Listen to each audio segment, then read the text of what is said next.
Everybody, I'm Eric, and I am here today with my brother-in-law, Colson Hauser, who is a futures broker, and we're going to talk a little bit about futures and coffee and all that kind of fun stuff. So I guess I got to say, I'm Eric, this is the Mug Life. I didn't choose the Mug Life. The Mug Life chose me.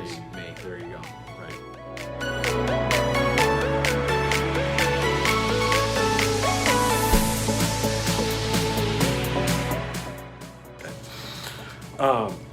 All right, so we wanted to kind of talk a little bit. I'd love to learn a little bit more about exactly what futures contracts are, and specifically coffee ones, because I'll give you the background here.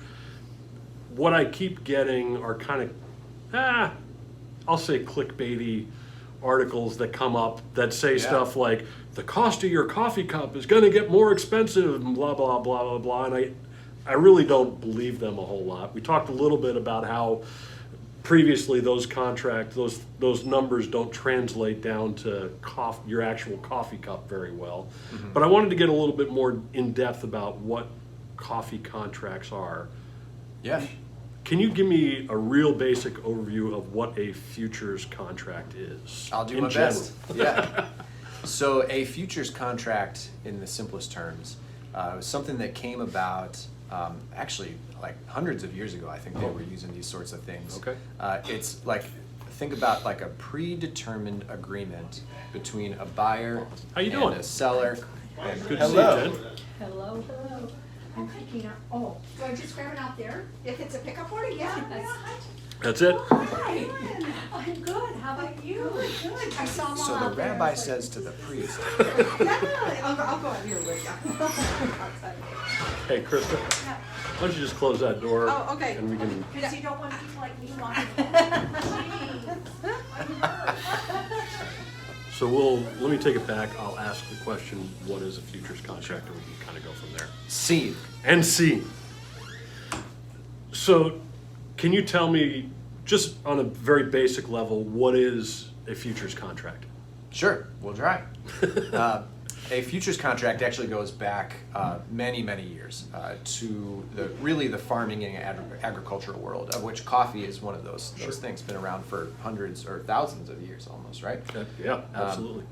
So when you've got a farmer, anyone who's dealing with a commodity that gets grown in the ground or comes off a tree, you've got a significant time lag between the time when you're planting something or your initial growing season and when you actually harvest, and then shortly after that you go to sell. Right. Well, that time represents a lot of risk for the farmer, or if you're on the buying side of it, you know you're going to be buying corn, soybeans, coffee, whatever it may be, but you know you're not going to get it until the harvest actually comes. Yeah, sure.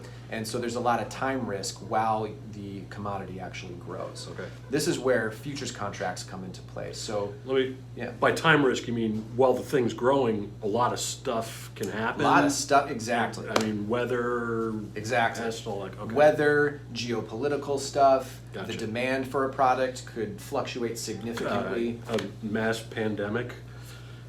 If that ever happened, we'd be surprised. Yeah, really?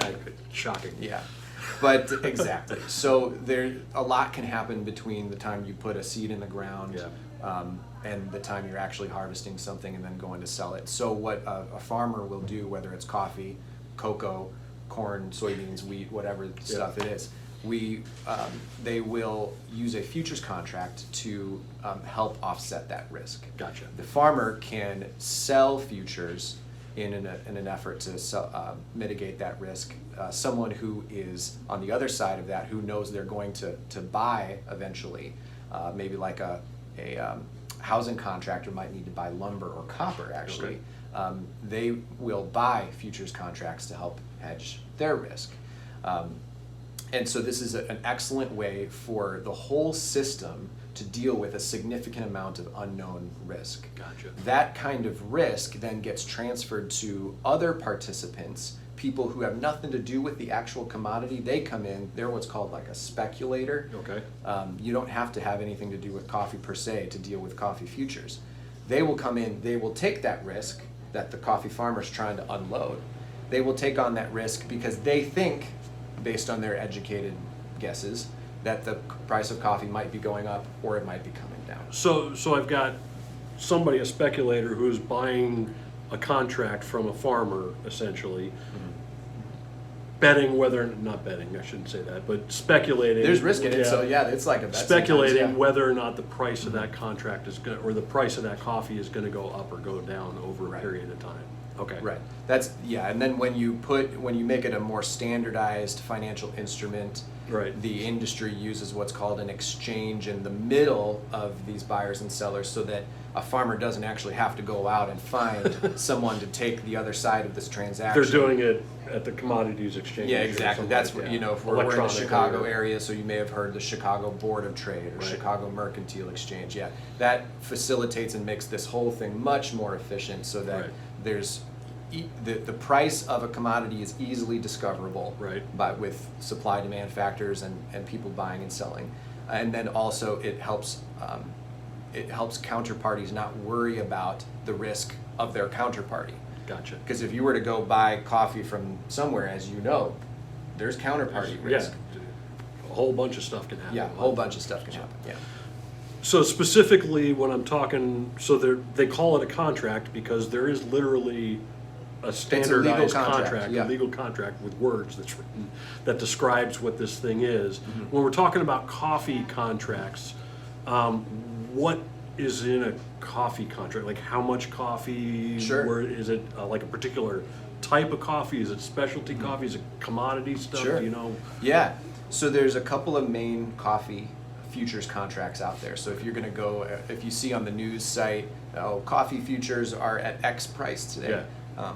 What they're usually looking at is the coffee futures contract facilitated by the Intercontinental Exchange, and that is describing kind of the world benchmark for Arabica beans. Okay. That's so usually it's, what they're talking but it's about. like general Arabica beans. It's not like specialty grade or any. Correct. Or, yeah, it's, It's just just- kind of a general overall. It's really, you could think of number. it like a general index of Gotcha. coffee. And then coffee from Guatemala or Brazil or Kenya will those specific origins will trade at a premium or a discount Okay. to what the general prices that you see. Gotcha. There's also a coffee contract for Robusta beans that's generally looking Okay. at Vietnam beans because that's They're where the they mostly largest grow that. Yeah. exporter of beans there. And, okay, so it doesn't necessarily, it's kind of a general overall price of coffee around the world, but certain countries I'm gathering, because a lot of times when I read these articles that are saying prices going up or this, that, or the other thing, a lot of times it comes down to Brazil. Right. And I'm guessing that's because they, being the largest exporter of coffee, they have the most influence. What's happening in Brazil, whether that be weather Yeah. or geopolitical stuff or whatever, they're going to have a huge impact over the price of coffee futures contracts. Right. So, Right. That's right. So like a couple of years ago, the price of coffee was flirting Really? with like $1 Yeah, per it was pound. really low, It was yeah. very low historically. And in more recent times, in the last 6 months or so, Brazil has had a really rough time. Yeah, weather, between frost and stuff frost like that. and Yeah. drought. Yeah. And which, when you think about economics, basic economics, bad supply, so Yep. supply Supply numbers is go low. down, then prices Demand goes go up. up. Yep. And so the price of coffee has gone up Sure. considerably in the last year. And even despite the weird demand dynamics because of the pandemic, Right. yeah, prices are still Still going up. high, and largely because of what's Largely, happening in Brazil. yeah.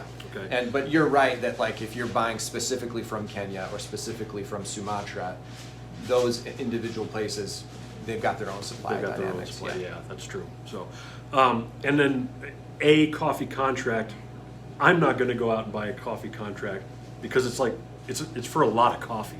I mean, Right. if I were to actually take deliver, and I should say this, a lot of people, they'll buy and sell futures contracts, but never take delivery of the actual coffee, right? Right, right. Most people who use this financial instrument aren't intending, if you're buying, to actually receive Right. the coffee, or if you're selling to actually deliver. You're using it as a mechanism to benefit from the price rise or from the price decline.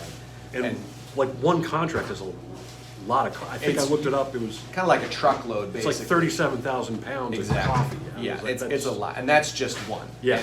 And the amount of money that you need to control that is actually far less than what you would think. And so it's a Yeah. very easy way to, they make it very easy to use this financial instrument to accomplish what you Gotcha. want. Yeah, Yeah. okay. That makes a lot, it's starting to make a little bit more sense there, and how it doesn't really directly apply to your actual cup of coffee. I'm kind of feeling like maybe those were some clickbaity articles that I was reading. Hey, everyone's selling you something, even the news people, right? So mainly, who's buying futures? You said speculators, investors are going to get in there. I'm guessing some huge coffee buying companies like a Starbucks, a McDonald's, a Dunkin' Donuts, Kraft Foods. Those guys are probably buying futures contracts for coffee as a way to hedge their pricing, to Right. keep their pricing Right. stable, right? Right. Yeah. So unless those corporations actually own coffee growing plantations. Which some of them probably do. Some yeah. are involved, and they're involved for the full supply chain, Right. but they're largely on the buy side. They're Right. buying it from the farmers, and so their risk is if the price goes up. Right. And so they're buying coffee futures, Right. so that if the price actually does go up, the value of those coffee futures has risen as well. Right. They make money on those coffee futures, and then when they actually then go to buy it from the farmers, they're paying a higher price. That kind of nets out. Right. That's how the futures actually help Yeah. the large buyers hedge their risk. So yeah, that's essentially what they're talking about with coffee futures. Is Mm-hmm. it's a way for people not only to invest and speculate and make money, but to mitigate risk over the long term and not have to pay higher prices all of a sudden for coffee Right. because of this frost or this drought that you didn't know was going to happen in Brazil. Right. Jacked your prices through the roof. Right. So It's terribly hard to run a business if you Yeah. don't know what you're going to pay right. 3, 6 months, a year out. Yeah, and when you're buying a product that is in the ground for 9 or 10 months or Exactly. 12 months or whatever, only get to harvest once a year, that can be a bit of a challenge. Yeah, So, exactly. okay. Well, that's a huge clarifying piece for me. So just as a grand summary, let me just wrap Sure. everything, see if I can wrap all this kind of stuff up. So futures contracts are a way of mitigating risk. It's buying something in the future, largely by speculators or investors that don't actually take delivery of the product, in this case coffee. But it's a good way to mitigate risk and keep pricing stable, especially for large investors and large coffee buyers in the case of a coffee contract. Is that a fair way to Yeah, I think so. summarize that whole thing? Yeah, you got the actual people who use or produce the commodity, in this Yeah. case coffee. They're the ones they've got the risk already. Like Yeah. they're going to be buying it, or they've got it and they're going to unload it. That they've got risk already. They're trying to stave away that risk and deal with it. Gotcha. The people taking on that risk are the speculator community who are going to say, hey, yeah, I want to take that bet that it's either going up or going down. You can Right. play both sides. And we're just happy as with easy. them taking the risk and not us taking the risk. So Right. that's where Yeah, they're no, passing that off. we as the consumers of your coffee, we want a product that we know every time, and we want to know what we're paying. And Gotcha. that's why the big people are using the futures to hedge. Yeah, and a lot of them, yeah, again, and I've said this before in previous videos about direct trade, and I'll probably link to that as well, but the way that we're trading, that we're buying and selling coffee, although there is a little bit of a change because when prices change, it goes up or down for everybody. When we're doing that, we're not buying contracts. We're actually having Right. an agreement directly with the farmer or the organization that's there. So we're kind of bypassing that whole futures contract. Plus, I'm very rarely buying 37,500 pounds That's of right. any single coffee. That's right. At least at this point, maybe hopefully someday. Hopefully in the future, right? Yeah. So, all right. Well, thank you, Colson, for being here, taking a little bit of You're time, welcome. talking about us, and I'd love to have some discussion about that. Definitely leave me a comment down below. Thanks.